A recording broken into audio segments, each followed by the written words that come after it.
Boa tarde. Eu nací nun país moi pequeno, de 3 millóns de habitantes, un país que ten unhas praias de areas moi brancas, que dan a unhas augas moi frías do Atlántico, un país que está ensado de ríos, regatos, arroios pequenos, medianos, grandes, todos cheos de fermosas fervenzas.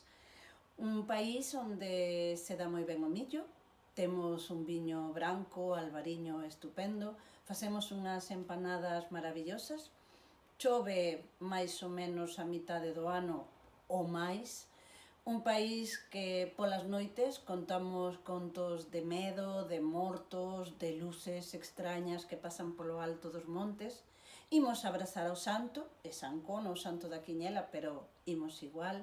Un país que tiña moitísimo bosque autóctono, pero que pouco a pouco o vai trocando en eucaliptus. Un país que, como vos decía, pequeno, que non chega a 3 millóns de habitantes, pero que din que ten outro tanto aí polo mundo diante. Así que, para mudar de aires, cheguei a Galicia. E ese país onde eu nacín chamase Uruguai. Nese país eu de nena subía ao autobús para ir ao cole, o señor que levaba o bus, decíamos os nenos e as nenas, falaba raro, porque o señor decía: nenos, pasando fondo que hai lugar, pasando fondo que hai lugar. E a min encantábame non ir ao fondo, quedar diante para ver, porque maravillábame a destreza que tiña en mover a panca de cambios, pero tamén maravillábame como mudaba a súa cara cando escoitaba a radio, porque eu sempre fui moi da radio. E este señor escoitaba un programa que aínda anda por aí, La Flor de España, que tiña pois músicas de todo o Estado español, pero sempre chegaba un momento no que alguén recitaba ou cantaba unha cousa que empezaba con adeus ríos, adeus fontes, e os ollos deste señor comenzaban a chorar, e eu miraba para el porque era o único momento en que pedía a todos os nenos que caláramos. Escoitamos tantas veces eses versos que o día que xubilou, lembro que o despedimos dende a porta do bus berrando: adeus ríos, adeus fontes. Eu, que de nena usaba zapatos bergantiños, uns zapatos que non había Dios que poidera rompelos, uns zapatos cos que eu xogaba o fútbol, dábalos contra as paredes, porque soñaba con ter unhas bailarinas de charol, pero a resposta de miña nai sempre era: cando rompas os bergantiños. Eses zapatos que anos despois, cando eu andaba un día percorrendo esta terra, descubrín que estaban feitos por un señor de Ponteceso, o señor José, que emigrara como canteiro, como tantos canteiros desa zona que foron a Montevideo, pero que por cousas da vida rematou tendo un montón de zapaterías por todo Uruguai, porque a outra cousa que sabía facer era zapatos. E que cando eu lle preguntei: e por que non se rompían? A resposta foi: porque estaban feitos para galegos, tiñan que durar. Así que eu, con todas esas palabras que xa estaban en mí e que eu non sabía que eran galegas, burato, pescozo, carozo, eu cheguei un día aquí e atopei a moitísima xente que me decía: pero ti por que sabes falar galego? E eu decía: non, estas palabras son uruguaxo. E cheguei, e a primeira sensación que tiven, eu que xa tivera estado por outros sitios, foi que estaba entre xente que me aceptaba. Lembro chegar á praza e que a señora da praza, cando me metía o peixe ali na bolsa, explicándome os distintos peixes, tentando explicarme de aquela a diferencia entre pinto e maragota, que aínda hoxe non a teño moi clara, díxome: Uruguai, alí emigraron da miña casa, e se non fora por eso, que conto teríamos hoxe? Entón, dende aquela, eu percorro esta terra, escoitando a xente, escoitando as súas historias para despois contalas. E un día eu sentín que tiña que facelo en galego, porque eu sentía que non podía decir carballo, castiñeiro, pedra, regato, corredoira, se non o decía na lingua da terra. Sentía que estaba a mentir, que non estaba a ser sinceira co que eu estaba a descobrir. E así empecé aos poucos, falando de aquí, de acolá. Hai un amigo que sempre di que eu son un diccionario vivinte dos acenos e maneiras de falar de distintos lugares. Pode ser, porque eu aprendo do que escoito, do que vou recollendo. E se hai algo que a min encántame desta terra, é esa maneira de entrar nas casas. Esas casas que a min ao principio, pois claro, dixeronme isto que os galegos eran un pouco toxos, eu son, así que sentinme ben con esa idea, pero que despois descubrín que non, que o que hai é unha maneira de abrir a porta a modo, pero que cando abren, e máis cando ti chegas co corazón aberto, co corazón na man, como chego eu, esa porta queda aberta para sempre. E entón eu disfruto moitísimo de ir polas cociñas, polas lareiras, polas cociñas de ferro, escoitando as mulleres. Non é que non escoite aos homes, que tamén nos escoito e gusto moito, pero eu sinto que as mulleres son as que teñen a memoria, son as que a levan con elas, levámola aquí na tripa, porque as mulleres temos a sorte de ter ese mundo con nós. E entón eu, mentres estamos ás veces a amasar, ás veces a remexer nas potas, escoito esas historias que van e que volven.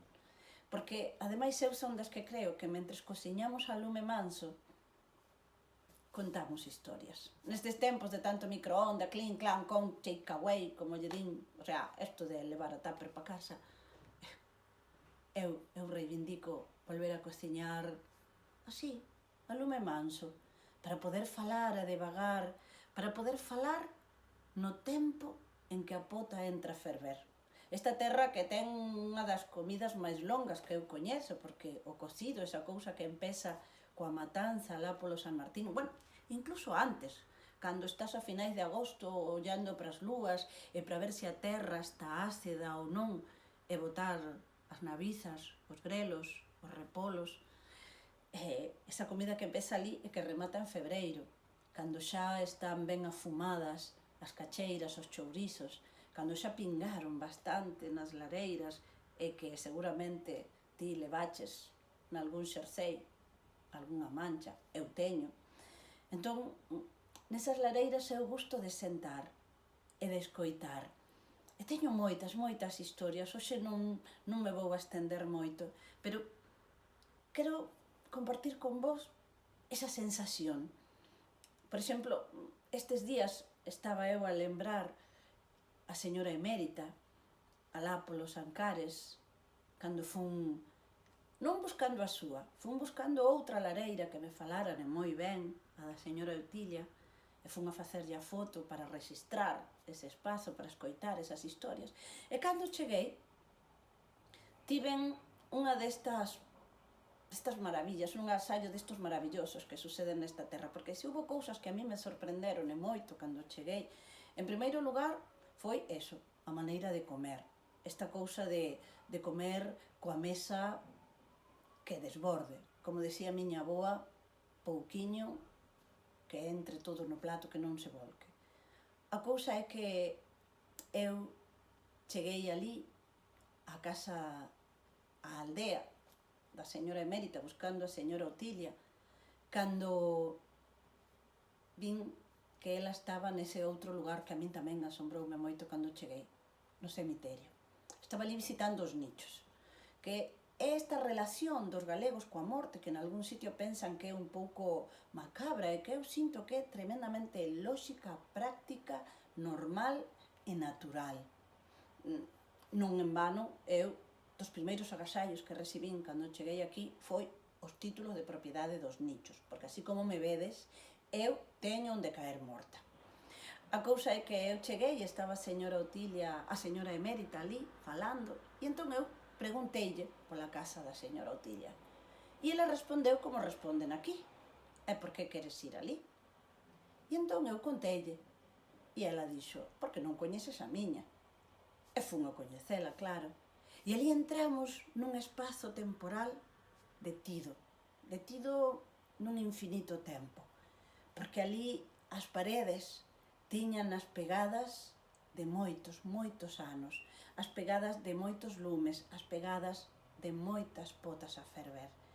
Había un escano dun lado, do outro e do outro, tres, así.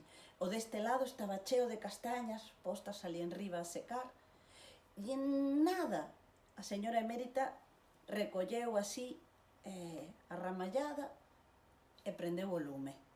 E enganchou na gramalleira unha sorte de caixa de ferro con buratiños debaixo e botou unha presa de castañas, dúas, e dixo: mentres, imos a tomar a parva. Non sabedes o que é a parva? Eu daquela tampouco, pero quero avisarvos por si vos atopades nesta situación. A señora emérita entón comenzou a remexer e no xas, xas, xas aconteceu algo hipnótico, porque o son das castañas misturouse coas folerpas de neve que estaban a petar na xanela. Esa xanela que era a outra entrada de luz que tiña a cociña, dourado aquí, azul pola outra banda. E entón, nese intre, a señora emérita empezou a contar. E contoume do tempo en que os lobos baixaban, e contoume do tempo en que ela ia polo monte coas vacas, cando os homes subían do foxo castaño a cazar, cando ela e outras ían coa pouca comida que podían dar a levala aos homes e mulleres que andaban por casallo, homes que estaban ali agochados nunhas cabanas de pedra porque estaban a loitar polas cousas en que creían. E entre conto e conto, as castañas asáronse. E entón, ela, unha destreza que eu aínda hoxe non teño, abriu a castaña e entregoume unha rodaxa de chourizo, unha castaña asada e un vasiño de caña branca. E entón, eu provei a parva. E hai que facelo nesa orde: chourizo, castaña asada, augardente. Chourizo, castaña asada, augardente. Chourizo, castaña asada. Ao terceiro, eu dixenlle: señora emérita, eu non podo seguir tomando isto, aínda que me encanta, porque eu xa non sei ni onde teño o botón da Nikon para disparar a foto que teño que facer. E ela entendeume, e fixemos a foto, e contou máis historias mentres eu estaba ali. E despois desa lareira chegaron outras, lareiras máis modernas, máis vellas, máis novas, máis grandes, máis pequenas, de costa, de montaña, da terra chá, da mariña. E en cada unha delas eu vou atesorando unha maravilla, unhas xollas de valor incalculable, que son a memoria. Neste momento venme tamén á cabeza a da señora Lola. A señora Lola é unha cosiña de ferro, aínda que eu fun polo pan, porque a min falaranme as mulleres que estaban a vendimar ali polo Ulla, pola zona onde se fai o albariño de máis arriba, e estaban ali as mulleres vendimando, porque nesa casa, nesa adega, a avoa é a que manda e entón ela considera que as que deben vendimar son mulleres. Unha delas faloume da señora Lola, faloume porque era a súa nai, e alá fun a súa casa, e o fillo e a filla botaron na fariña nunha artesa que tiña centos de anos, e ali nun ritual increíble, porque o aire entrou a mudar e ao principio que era frío, mentres o forno quentaba tamén o aire polo suor, polo respirar deles dous que ao principio falaban pero que pouco a pouco foron calando, e todo era o estoupar da masa, o sentir do aire que le entraba. E despois a señora Lola colleu a masa e botouna nunhas cestas enormes, cubriunas cun pano branco, fixo a benzón e marchamos para a cociña. E ali esperamos a que a masa levedara. E aprendín dela eu, que son de facer moito pan, porque eu sinto a necesidade de conectar coa masa cando teño que procesar algo na cabeza ou no corazón. Aprendín dela que o lévedo, sabías cando estaba o lévedo no momento en que a boliña de masa, esa que ela collía no momento de deixar a repousar o pan, na boliña de masa que ela botaba nunha cunca de auga téveda, cando a boliña frota, o lévedo está no seu punto. Pero, como sucede aquí, a espera matizouse con comidas e con contos. E alá foi ela sacando o viño da casa e o xamón que facía neles e os chourizos, e foi contándome da vida, mirando para o reloxo que tiña ali na cociña, un reloxo que é increíble porque en cada hora ela ten unha foto, a foto do home arriba, a dela abaixo, e en cada hora un dos fillos. E cada vez que a agulla detense diante dunha das fotos, ela pensa neles e conta algo. Mirade se non é maravilloso ter a sorte de ter na nosa vida 12 persoas importantes, verdadeiramente importantes, e pensar nelas, polo menos, unha vez ao día. E gusto de ir así, casa por casa, así que, se me queredes convidar, eu vou encantada, porque así aprendo, escoito, rexistro, porque eu estou convencida que a memoria grande, a memoria esa que pode encher grandes enciclopedias, necesita da memoria pequena, esa que está feita de todas as historias, de todas as persoas que andamos aquí na Terra. E se falta unha soa destas historias, a liña da historia do mundo, a liña da historia das persoas da humanidade, estará incompleta, tendrá buratos. E eu vou, e preparamos a comida, e preparamos o que faga falta, porque se hai algo que vos sodes expertos, é sen mesas que se alongan coa palabra. Non hai preve, non hai aderezo máis saboroso que esas historias. E digo ben, vos que sabedes estender, porque eu estou convencida que se a última cea tivera acontecido en Galicia, Xesucristo aínda estaba vivo, porque co que se tarda aquí en chegar á sobremesa, ao café, aos chupiños, mimá, tempo dabondo.